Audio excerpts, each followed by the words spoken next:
En el nombre del Padre, del Hijo y del Espíritu Santo. Amén. Celebra la Iglesia hoy la memoria de San Ignacio de Loyola, presbítero. Del libro del Levítico. El Señor habló a Moisés en el monte Sinaí y le dijo: contarás 7 semanas de años, 7 por 7, o sea 49 años. El día 10 del séptimo mes, es decir, el día de la expiación, harán sonar las trompetas y las harán sonar por todo el país. Declararán santo el año 50 y proclamarán la liberación para todos los habitantes del país. Será para ustedes un año de jubileo. Cada uno de ustedes recobrará sus propiedades y volverá a su familia. El año 50 será para ustedes un año de jubileo. No sembrarán ni cosecharán lo que los campos produzcan por sí mismos. No harán la vendimia de las viñas sin cultivar, puesto que es el año del jubileo. Será sagrado para ustedes. Comerán de los productos de la cosecha anterior. En este año jubilar, todos recobrarán sus propiedades. Cuando le vendas o le compres alguna cosa a tu prójimo, no lo engañes, ponle precio a lo que le compres a tu prójimo, atendiendo al número de años transcurridos desde el último jubileo. Él te venderá a ti atendiendo a las cosechas anuales. Mientras más años falten para el jubileo, más aumentará el precio. Mientras menos tiempo falte, más rebajarás el precio, porque lo que tu prójimo te vende son las cosechas que faltan. Ninguno de ustedes haga daño a su hermano, antes bien, teman a su Dios, porque yo soy el Señor, Dios de ustedes. Palabra de Dios. Del Santo Evangelio según San Mateo. En aquel tiempo el rey Herodes oyó lo que contaban de Jesús y les dijo a los cortesanos: es Juan el Bautista que ha resucitado de entre los muertos, y por eso actúa en él fuerzas milagrosas. Herodes había apresado a Juan y lo había encadenado en la cárcel por causa de Herodías, la mujer de su hermano Filipo, pues Juan le decía a Herodes que no le estaba permitido tenerla por mujer, y aunque quería quitarle la vida, le tenía miedo a la gente porque creían que Juan era un profeta. Pero llegó el cumpleaños de Herodes y la hija de Herodías bailó delante de todos, y le gustó tanto a Herodes que juró darle lo que pidiera. Ella, aconsejada por su madre, le dijo: dame sobre esta bandeja la cabeza de Juan el Bautista.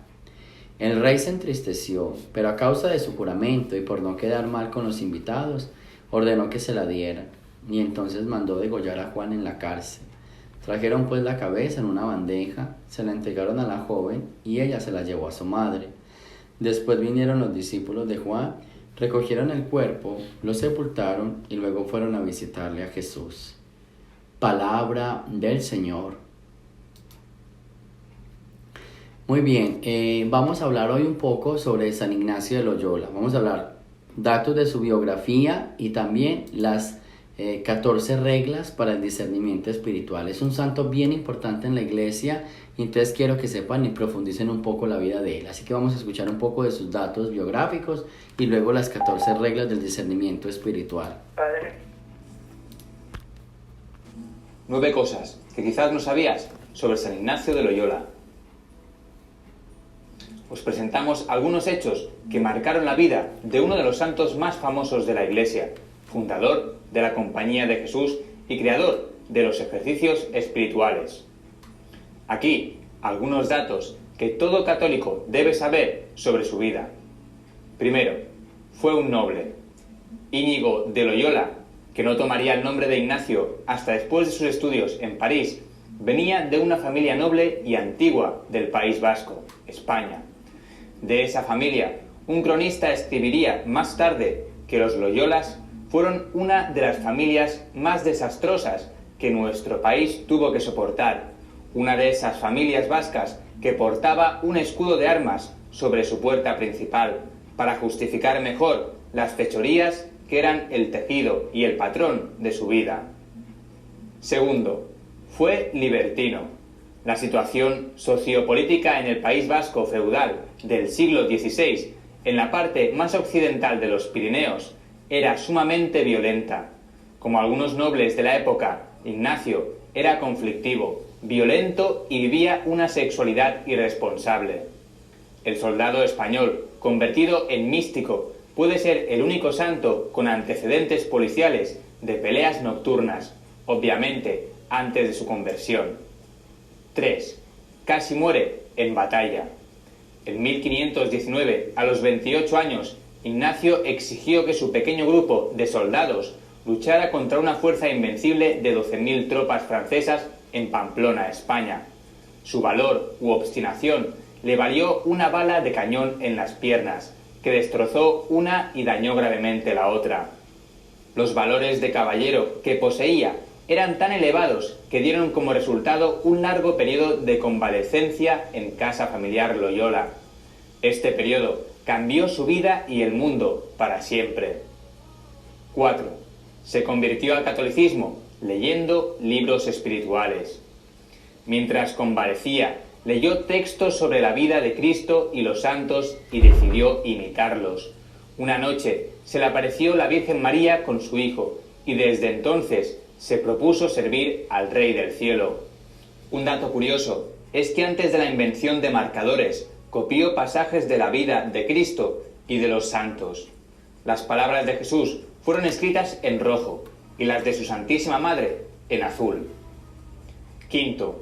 Su congregación iba a llamarse la Compañía de María.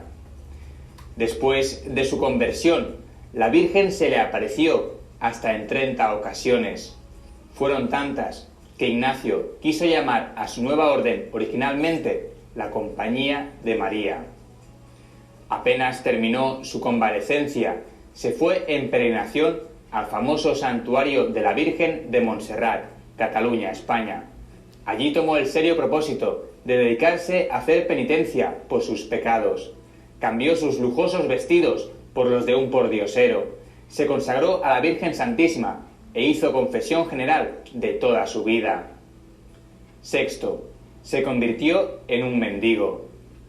Ignacio pensó largamente sobre los espíritus en su vida, los espíritus que conducen a Dios y los espíritus nacidos del diablo.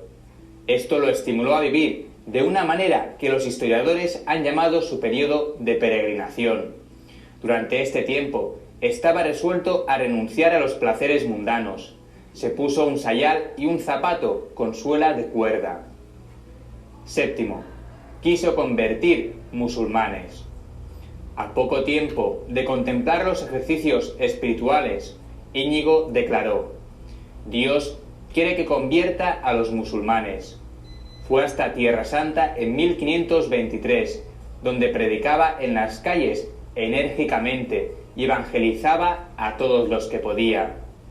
A pesar del entusiasmo, solo se quedó un año, porque le enfurecía la presencia de los mahometanos. Regresó a España y estudió latín, lógica, física y teología. También evangelizaba a niños y organizaba reuniones. 8. Sus compañeros fueron llamados diablos. Los primeros compañeros que tuvo en la Compañía de Jesús, fundada en 1540, fueron descritos como los 7 diablos españoles, no en ese momento, sino en el siglo XIX por un historiador inglés. Los compañeros, en realidad, eran 6, y no todos eran españoles. Se habían encontrado con Ignacio durante sus estudios en París y se reunieron en Roma para convertirse en el núcleo de la futura compañía. En menos de un siglo, Ignacio y Francisco Javier serían canonizados. 9. Cuando murió ya había miles de jesuitas.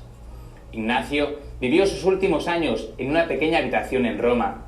Desde allí gobernó la Compañía de Jesús y fue testigo de su crecimiento. De solo 6 jesuitas en 1541 pasaron a los 10.000 en 1556, el año de su fallecimiento. Los jesuitas se dispersaron por toda Europa, India y Brasil durante esos años. Y hasta aquí 9 datos curiosos que quizás desconocías sobre este gran santo, San Ignacio de Loyola. Ahí tenemos esos datos curiosos. Ahora quiero compartirles con ustedes algo bien especial, que son las 14 reglas del discernimiento espiritual, que sé que nos va a ayudar para nuestra vida.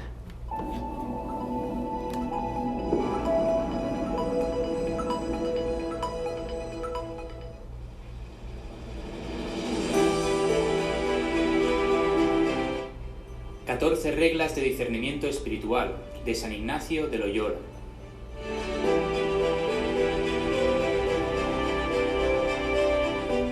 Estas reglas fueron formuladas por San Ignacio de Loyola, un hombre experimentado tanto en el combate físico como en el espiritual. A continuación te presentamos las 14 reglas de discernimiento de espíritu de San Ignacio de Loyola.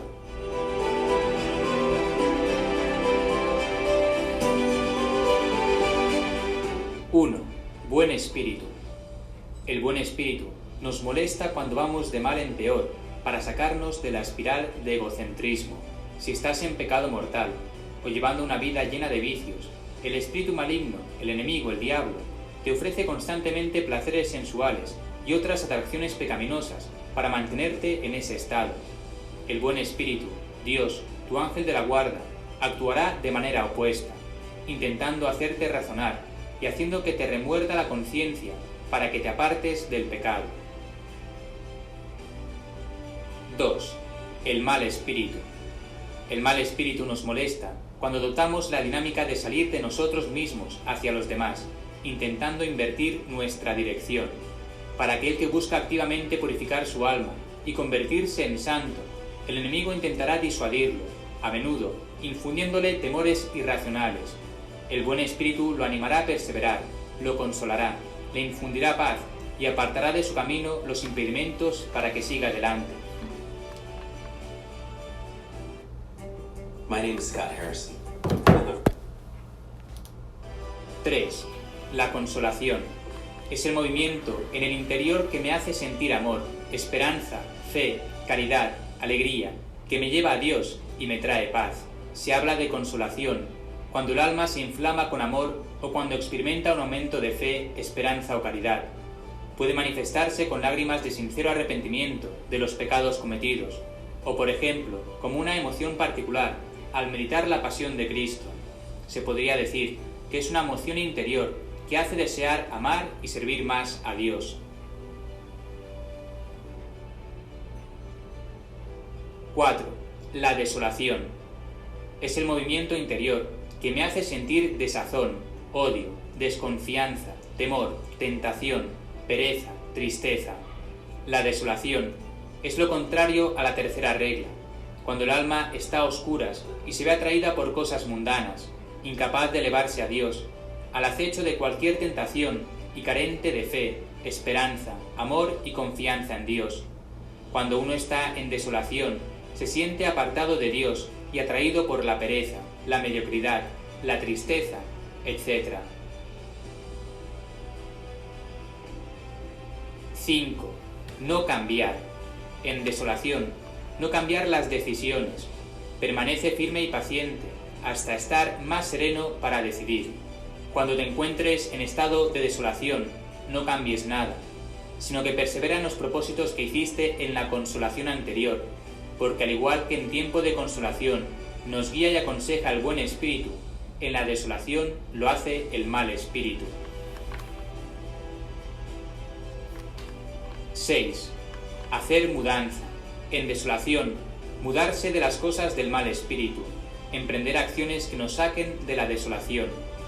Dado que en la desolación no debemos cambiar de propósitos, para luchar contra ella, es muy provechoso insistir en la oración, hacer un buen examen de conciencia e incluso algún tipo de penitencia.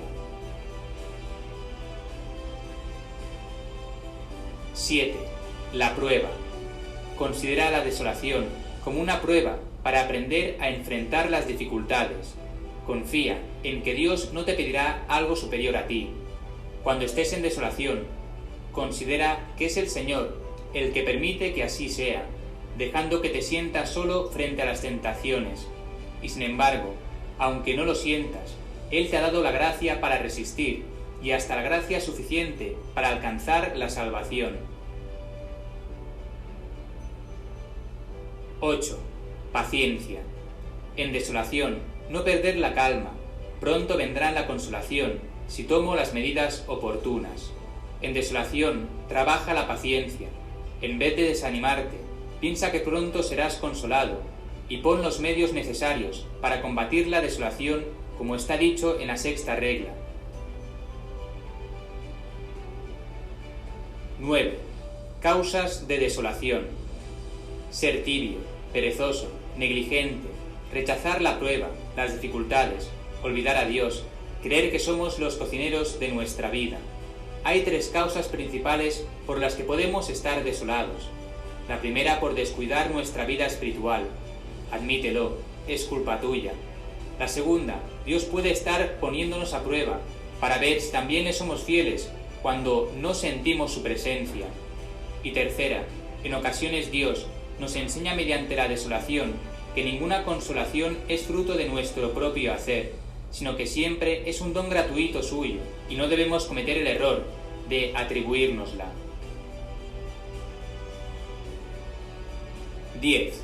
Preocupación. En consolación, prepárate y coge fuerzas para afrontar la desolación.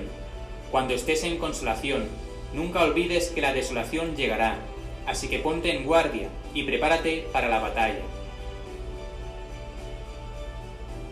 No olvidar que es gracias a Dios y no mi propio esfuerzo, y en desolación recordar que con Dios saldré adelante y no yo solo. En la consolación procura pensar en lo poca cosa que eres. Humíllate y date cuenta de que sin Dios no puedes hacer nada. Por el contrario, en la desolación piensa en lo mucho que puedes con su ayuda y que con su gracia podrás resistir hasta la mayor oscuridad. 12. El miedo. El mal espíritu se alimenta del miedo. Hay que plantarle cara. El enemigo se comporta como una mujer que riñe con un hombre. Así pues, se crece al reñir cuanto más huya y la esquive el hombre. Y cuanto menos resistencia oponga, más se enfurece la mujer, hasta llegar a ser como una bestia salvaje. Pero si el hombre se mantiene firme y se encara con ella, la mujer rápidamente se echa atrás y se enflaquece su ánimo. El maligno se echa atrás enseguida, cuando la persona que está tentando actúa de manera diametralmente opuesta a la que él pretende con sus tentaciones. Por el contrario, cuando la persona empieza a flaquear, a dejarse llevar por el temor y a no oponer resistencia, el diablo acrecienta sus esfuerzos en hacer caer a esa persona.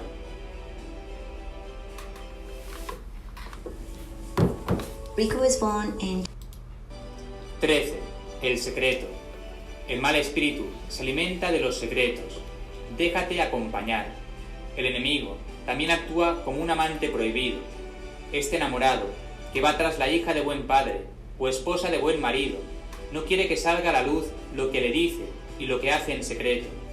Y le enfurece mucho que la hija le confiese a su padre o a la esposa a su marido lo que él pretende que sea secreto, porque de ese secreto pretende el éxito de su empresa, y el que salga a la luz le trunca los planes. Del mismo modo, cuando el maligno seduce con vanas promesas, no quiere que la persona a la que está tentando se las confiese a un buen confesor, que conoce cómo suele actuar él, ya que el confesor advertirá a la persona y le dará buen consejo y hará que su estrategia falle. 14. El punto débil.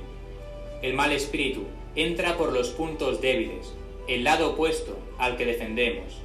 Asimismo, el enemigo actúa como el caudillo que intenta conquistar una ciudad amurallada. Tras examinar cuidadosamente la muralla, dirigirá todo su empeño y sus hombres al punto más débil de esa muralla para entrar por ahí. Nuestro enemigo lo hace de igual manera, nos rodea y nos escudriña, toma nota de nuestras virtudes y vicios y no nos ataca a través de nuestras virtudes, donde probablemente podríamos resistirle, sino a través de nuestras debilidades. Aquí tienes las 14 reglas de discernimiento espiritual de San Ignacio de Loyola que nos aconseja en sus ejercicios espirituales. Con ellas no te dejes vencer, sino aprende a defenderte bien, tomando tus fuerzas en Cristo. Bueno, ahí tenemos entonces la vida y estas 14 reglas. Tomen algunas, miren cuáles necesitan o cuáles tienen que reforzar o cuáles no sabían, y seguro que nos va a ayudar para nuestra vida espiritual. Así que celebremos con San Ignacio de Loyola este encuentro personal y espiritual con el Señor. Gloria al Padre, al Hijo y al Espíritu Santo, como era en el principio, ahora y siempre, por los siglos de los siglos. Amén. El Señor esté con ustedes, y la bendición de Dios Todopoderoso, Padre, Hijo y Espíritu Santo, descienda sobre ustedes y me los acompañe siempre. Jesús, María y José.